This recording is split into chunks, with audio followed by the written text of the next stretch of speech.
Shabbat Shalom. This is Rabbi Katzavis from Beit Tikkun. This is my weekly musings on Parsha Bereshit. We have once again come full circle and begin to read our Torah at the beginning. Each year we reread our Torah to gain new insight and apply it to our world today. The book of Genesis, Bereshit, begins with this beautiful image of the divine speaking into the vast void. Let there be light.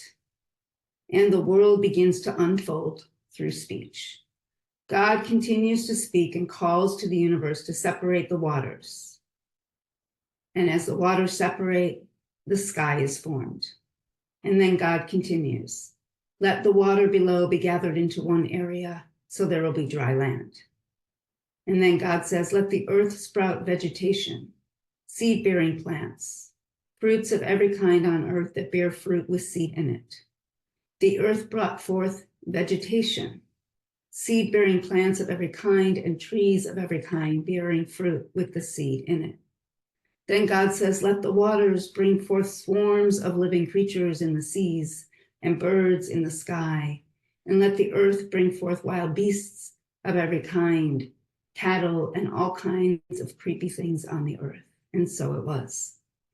God's words give birth to the sky, the oceans, dry land, plants, animals.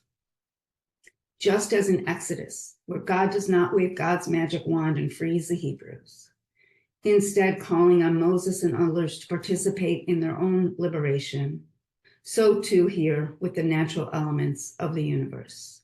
God sees the potential in the universe and calls it to liberate itself.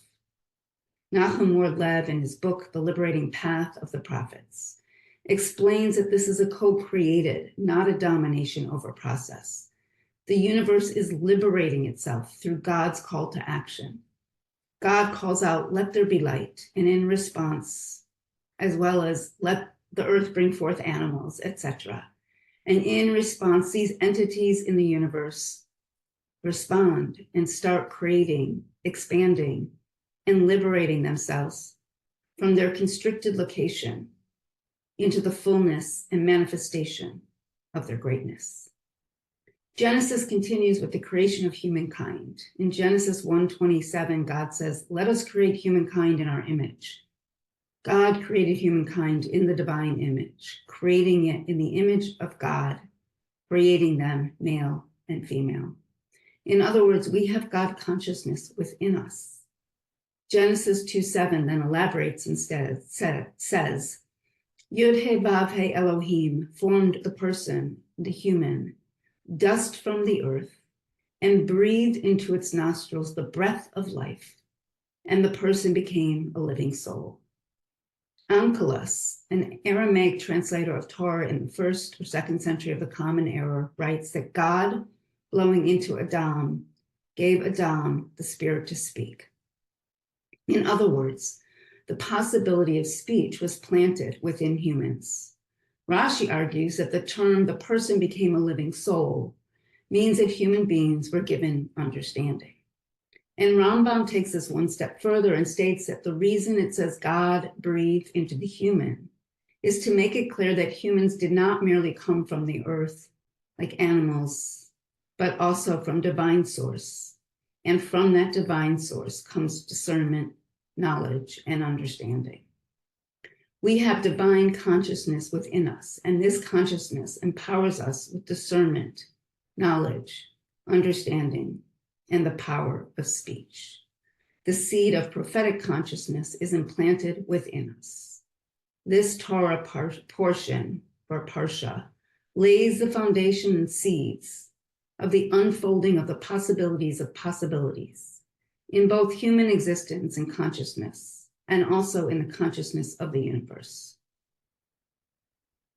If we are a manifestation of the divine with these qualities and strengths, how are we to use them?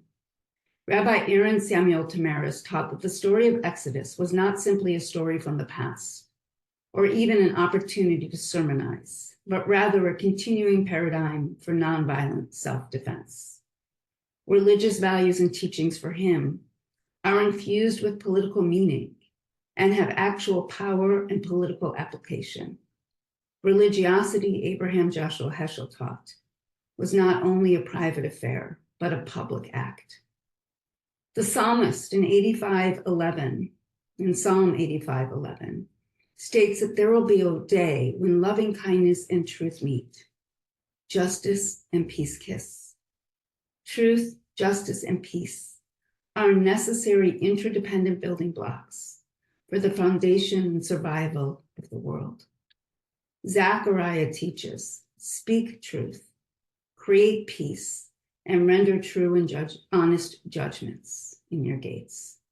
I submit that for there to be justice, we need to uncover and state the truth. And for there to be peace, we need justice. In other words, they are interdependent and also flow in a particular order. The Torah teaches, tzedek, tzedek tirdof, justice, justice you shall pursue. Onkelos translate this Hebrew phrase into the following Aramaic, kushta, kushta, you shall pursue. Kushta means truth, not justice. Truth, truth, you shall pursue. Speaking truth, pursuing justice, and creating peace requires concrete actions. They are not private religious matters. They are deeply public and political. To manifest them in our world, as is required of us as Jews, we must uncover the places where they are hidden and work to make them visible and actualized. God plants the seeds of possibility of transformation. It is upon us, Elenu, to then embody and manifest that possibility.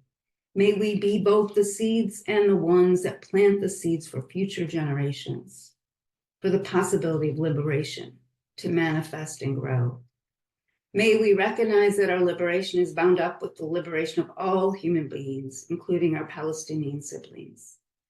May we embrace our ancestors who struggled for liberation. And may our speech always plant seeds that give forth the possibility of truth, justice, and peace for all. Shabbat Shalom. To join us for future Torah studies and celebrations of the universe, you can find a link to our information in the comments below.